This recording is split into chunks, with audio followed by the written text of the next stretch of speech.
নমস্কার বন্ধুরা, আজকে আমি আছি আমার বাবার বাড়িতে।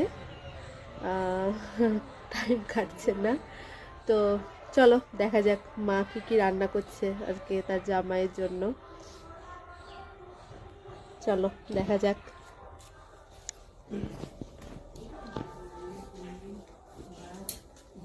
মা কি রান্না হচ্ছে? কি রান্না হচ্ছে এখানে দেখি? এখানে সরষের তেল ভাজা। সরষের তেল আবার ভাজা হয়? কি হবে এখানে? কি হবে? তেল কড়াইতে এটা এখন আলু ভাজা হবে। মাংসের আলু ভাজা না, এখন তো রেডি হয়নি মাংসটা, এর জন্য আলুটাই ভাজা হচ্ছে আগে।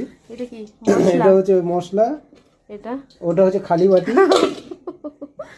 তো কি রান্না হলো দেখি একটু। আজকে রান্না হয়েছে সকালের মেনু, লুচি পরোটা, আচ্ছা সাথে তারপরে হচ্ছে চিকেন কষা। আচ্ছা কোথায় চিকেন কষা? চিকেন কষাটা আছে এখানে। বন্ধুরা আপনারা যদি খেতে চান খেতে পারেন, মানে ঝালটা কম হয়েছে। আচ্ছা এইটুকু অবশিষ্ট আছে। অবশিষ্ট আছে। আর এখন দুপুরের জন্য হচ্ছে কচু বাটা, কচু ফাইন বাটা। কচু বাটা, Wow! খেতে পারেন, গাল ধরবে হালকা।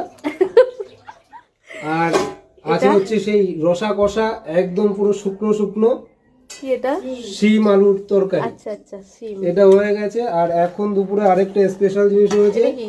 এটা হচ্ছে ট্যাংরা মাছের, আচ্ছা আচ্ছা দেশি ট্যাংরা। দেশি ঝাল। ট্যাংরা মাছের ঝাল, আচ্ছা আচ্ছা কিন্তু ঝাল কম হয়েছে, সবই মিষ্টি ঝাল বেশি কম। হয়ে গেছে। আর এটা হচ্ছে মটন, সবে আচ্ছা, এটা এখনো জল ready থেকে হয়নি। সিদ্ধ করে তুলেছি, আচ্ছা আচ্ছা এখনো রান্না হয়নি।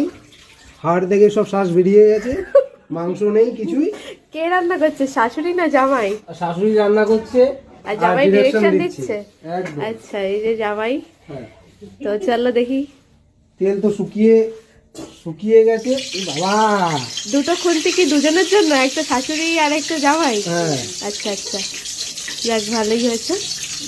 তাই বুঝি।